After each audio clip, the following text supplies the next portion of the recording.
नवीन कर नुआ सांगठनिक टीम थी सामिल होइछन बलांगीर विधायक कलिकेश नारायण सिंहदेव।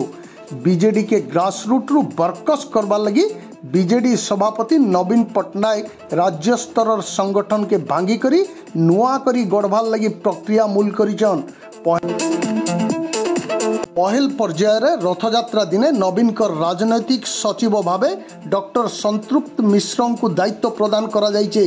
इतार संगे बीजेडी दलर जातीय मुखपात्र टीम थी डॉक्टर संतृप्त मिश्र संगे कलिकेश नारायण सिंहदेव, अमर पट्टनायक, डॉक्टर सस्मित पात्र और प्रदीप कुमार माझी को बीजेडी सुप्रीमो नवीन पट्टनायक दायित्व देइछन।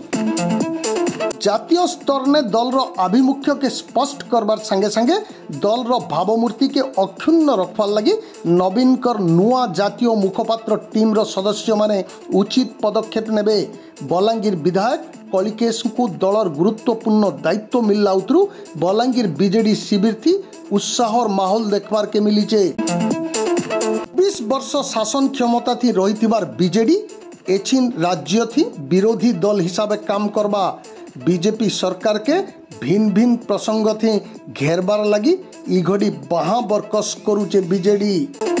पवित्र रथयात्रा उपलक्षे सीएनसी कॉलेज तरफ आपण मानकु हार्दिक अभिनंदन।